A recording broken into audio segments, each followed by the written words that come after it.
Hey guys, I'm Dov, and today I'm coming at you with another tactics video, courtesy of a couple of replays from SlateX, that demonstrate a pretty good concept, kind of piggybacking off a little bit off of my playing asymmetric video. Today we're going to be talking about, I don't know exactly what to call it here, face rushing. I'm sure I'll come up with something good for the title. Heads up rushing, kind of just taking a straight up melee engagement. Now, here we've got Greenskins versus Vampire Counts, two factions that undeniably are good at taking heads-up engagements, sort of in different ways. Vampire Counts have no ranged units whatsoever, so they really have no choice but to take melee engagements at some point. Don't have to necessarily just go for a full rush. You can go with some hit-and-run style builds, but generally they tend to favor more of a grind, whereas Greenskins are very well balanced as a faction in terms of their composition. They have good skirmish, good, artillery, pretty decent artillery, good magic, and so on, but especially their infantry is very strong, and their light cavalry, heavy cavalry is decent, good charge, a lot of damage, right? So they hit really hard, and in my opinion, other than a few specific situations, they're probably the best rush faction in the game. It's just straight up, because of the wah and other mechanics, like they hit super hard, right? And so in this specific matchup, you're kind of up against a conundrum a little bit in how you're going to approach this as Vampire Counts. Likewise, though, for the Greenskins, historically, Vampire Counts, the main thing is leadership, right? Obviously, vampires are scary. Even these zombies who only cost 100 points cause fear, which generally just army-wide is typically very strong. But here, SlateX has actually brought a build that helps mitigate that somewhat. And sorry for the long intro, guys, but I just kind of want to go over some of these concepts here. Bob, but instead we've got Black Orcs, Grimgore, of course, who is immune to psychology. AP Clones are unbreakable. Squighoppers also, despite the fact they have relatively low leadership, are immune to psychology. Biggins are not, neither are Goblins, but he's also got some Arrow Boys for good DACA. Always good against the Vampire Counts. We've got a few light cavalry, Spider Riders, and some Boar, Biggin, Shot Cav as well. As for the Vampire Counts, definitely a very interesting build. We've got a Master Necromancer with only Gaze of Nagash up on, what is this, a Hellsteed? I don't even know. Yeah, it's an interesting, he's going to be missile sniping. We've got then a Necromancer to cast the spells, a bunch of zombies in the front line, a Crypt Horror, old school Crypt Horror Cairn Wraith box. With that Corpse Cart, we've got the Chill Guys over here, Dire Pack as well, a couple of Black Knights, this Vargulf, some Bats, various Skeletons. So here, Vampires are going to move up and start to take an engagement. You can see the AP Clones come in, they do a ton of damage with that side shot. It is just on zombies, but it will kind of follow up and even hit a little bit of these Black Knights as well, which is okay. Does some okay damage to those Spearmen, actually really okay damage to those Spearmen. Only kills a few models, but good stuff. Grimgore is going to be standing in the front line, and you can see here that the cavalry are going to try and overload over on this side. Over here, the Forest Goblin Spider Riders getting that Fists of Gork for magic damage from the Orc Shaman will absolutely trade extremely cost efficiently with the Chill Guys, so nice magic support there. Meanwhile, these Boar Biggins are holding back a big tide of Black Knights, done a ton of damage to the Dire Pack. And Slade's maneuvering his other Spider Riders to kind of stabilize that front. But this is the thing about kind of taking this heads-up engagement as the Vampire Counts, right? You can potentially be at risk of doing something like this. Overextend somewhat with the Vargulf, and the DACA line able to mow him down very quickly. Poor undead pupper. Didn't deserve that, probably. Probably didn't deserve to be undead anyway. But yeah, the Wah going to be popped now. The Master Necromancer is going to try and go after the Orc Shaman here. Unfortunately, the Gaze of Nagash isn't going to be great against, the smaller targets here, the infantry-sized targets. The fact that the Orc Shaman's on foot, it means that he'll be very vulnerable. Obviously, the probably get beat in combat by the Necromancer, but he'll trade back decently. Grimgore, though, will be more or less immune to that Gaze of Nagash. You can see over here the DACA line also continuing to pour in fire on those Crypt Horrors. The Corpse Card also supporting. It is an Unholy Lodestone Necromancer, of course. He is also starting to take some heat there. So yeah, overall, Greenskins winning most of the melee engagements as you would expect. Like these zombies here, Skeleton Warriors, all just getting mown down by those biggins. In the center, 8 Peakloons eventually losing out, but they're sticking around for a really long time, and just kind of allowing Grimgor to use his massive weapon strength to annihilate these Cairn Wraiths. A beautiful cast of the 8 Peakloons as well before they go down one more time through the side of those Skeleton Warriors. Cryptors is pulled back to regenerate momentarily, but now they're going to charge back in.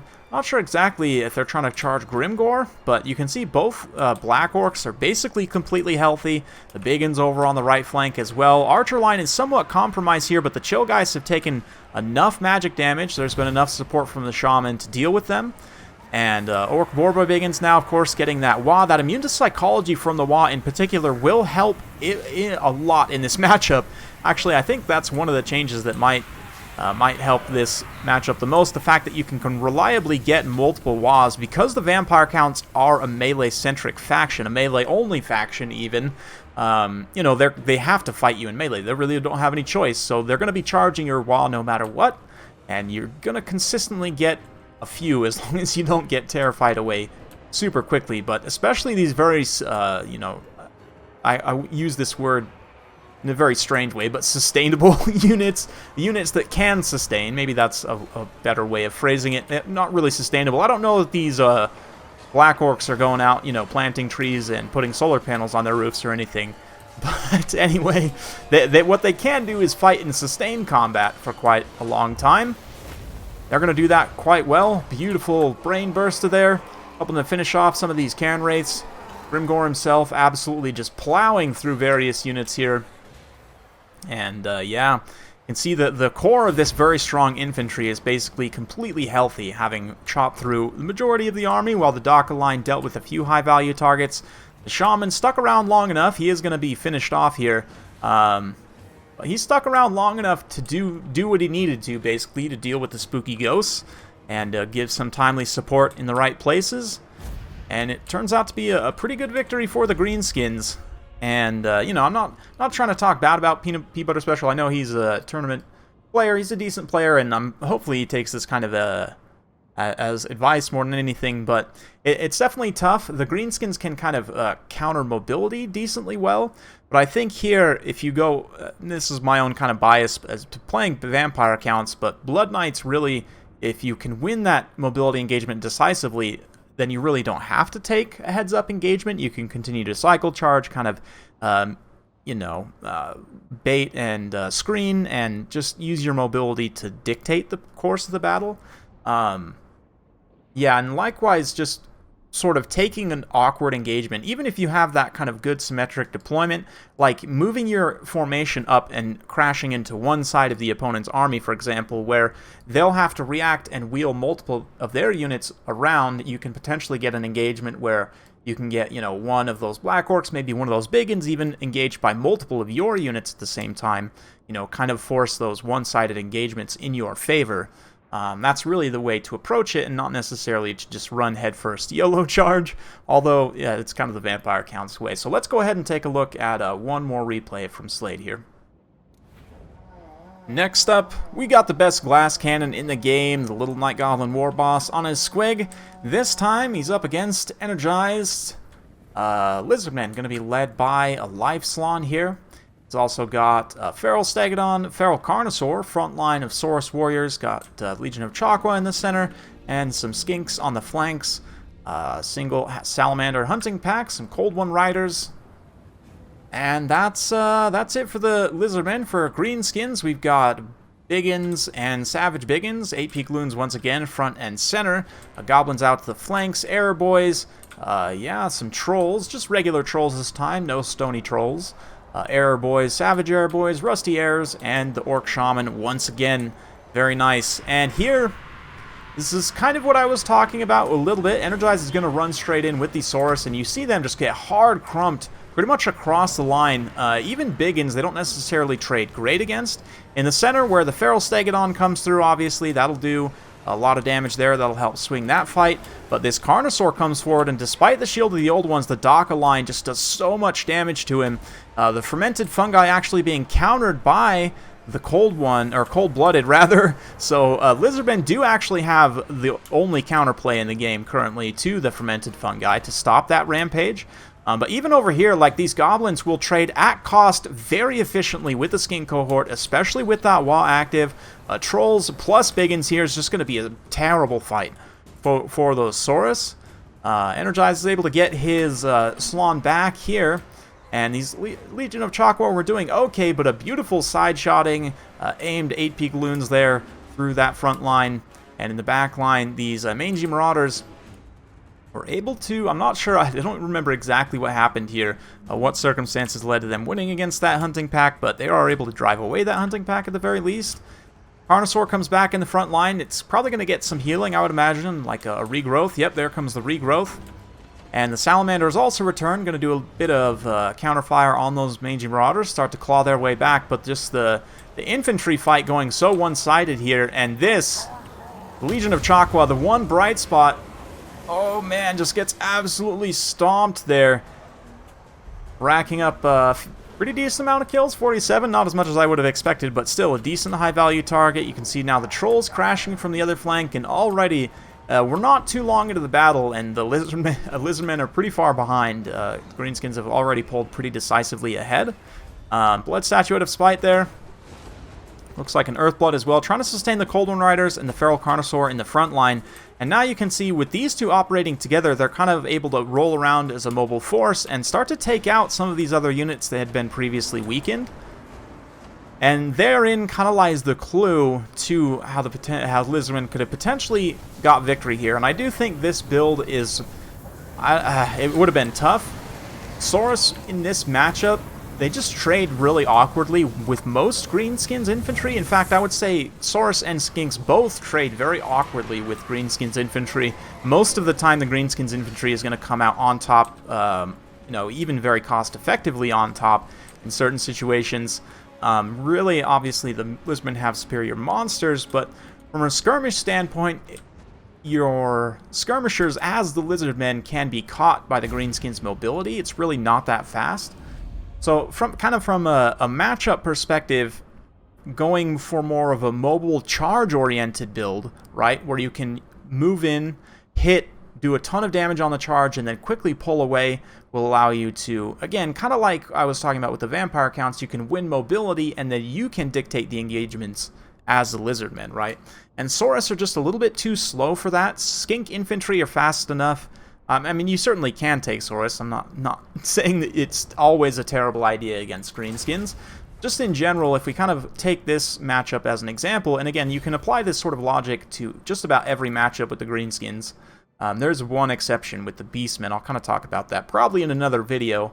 But for the Lizardmen, like, going with a more mobile-oriented build, like, I definitely like the pick of the Feral Carnosaur. It's a hard-hitting, mobile, terror-causing monster with, you know, Frenzy. With the Cold-Blooded especially, you can really prevent the fermented fungi and keep it operational, you know, in your command the whole time. So I'm definitely a huge fan of that guy. Feral Stegodons also are pretty cost-effective. 76 charge bonus. Don't have the best melee attack and weapon damage, but if you can keep them kind of ping-ponging around two different targets, certainly to help support the front line, I see the logic there for sure. The issue with the Stegodon is it is pretty fast. 50 speed is decent, but its animations are a little bit slow. It can be kind of hard to maneuver. It's just not quite as responsive as the Carnosaur, and you know, it is pretty vulnerable to that Daka line in the front. Again, like we saw with the Vargulf, this thing also ended up getting mown down, and like the Carnosaur too. So that Daka line is something you have to respect and kind of play to that, right? And not necessarily play to that, but respect it. Anyway, where I'm going with this at the end of the day is just going with a more mobile build. Some of these Cold One Riders, perhaps. Life Slon, you know, I don't necessarily hate the idea. I think that's actually pretty decent. Slons are a little bit slow, so it is, you know, a risky choice to take a Slon, you know, all by himself. I'm talking about how slow Saurus are. Slons are a little bit faster, but not by much, right? So, you know, you could take a Slon if you don't want to necessarily have to tie yourself to healing, and you want a mobile caster. I would definitely recommend, don't forget about Tehenuin. If you have access to him, he is a decent choice, believe it or not, in this matchup. He can fight okay. He's not going to win against Grimgor, but he can definitely fight pretty well, and you can take him decently cheap. I mean, he's not like crazy cheap. Actually, he's probably a little bit overpriced for what you get out of him. But I mean, having Wildheart plus Arcane Conduit, fun fact, he's actually the only Lizardman in campaign with Arcane Conduit. But Wildheart plus Arcane Conduit does mean he gets a pretty good amount of Winds of Magic. Double Manticore summons, of course.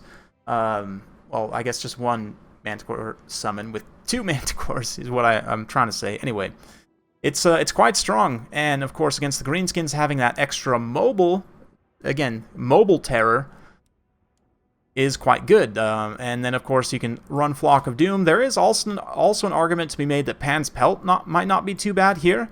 The physical resistance and speed especially will help with that kind of mobile game, help to give you some extra defensive stats and get out of bad situations if you need to. But the physical resistance, too, is quite nice. It's essentially the same as healing against non-magic damage, and since Greenskins really don't have that much magic damage, it's only targeted largely. You can kind of pick and choose which units you put this on and use it efficiently, especially like on this Carnosaur, for example, to give it more effective HP, right? And then, in the interest of getting some more Cold-Bloodeds and leadership, I'm going to actually grab 2 Skink Bros on foot. And, you know, I'm actually considering double Carno. That's a little bit risky. But let's grab some Skink Infantry here. And we want to, again, play nice and mobile with these guys and try and not get caught out in too many bad engagements. And then we are a little bit lacking in the skirmish department as well, so I could come in here and grab maybe a couple of Chameleon Skinks. Maybe we come in here and a couple of these cohorts. You could get Javelins. You could maybe get a couple of more Skink Skirmishers, kind of just to fill things out here. And again, I don't know that this isn't necessarily the most competitive build, but this is sort of just walking you through the process of, okay, I'm approaching this matchup now as the Lizardman, thinking I can't really take a heads-up engagement with the Greenskins. Before, you could kind of monster mash on them, and even now that might still be possible to a degree, but with a lot of their tools, I think it's going to be tougher than it was before, certainly. So now maybe more of a mobile kind of hit-and-run style build like this would work, and with this you'd want to like explicitly go after the Greenskins cavalry first with your mobile forces. Once those are taken out, then you can turn your attention to the infantry, right? And then also all of this mobility and disruption, especially like the Manticore summons, will allow you to get into the Greenskins backline and disrupt that DACA. Very, very important. So hopefully you guys learned something today, yeah, about just not taking heads-up engagements, kind of how you can force those asymmetric engagements to make the battle turn in your favor. Big thanks to SlateX for sending those replays in. If you do like this sort of content, be sure to like, subscribe, hit that bell notification button, so every time I upload a new video, you'll be notified. Thanks again for watching, and we'll see you next time.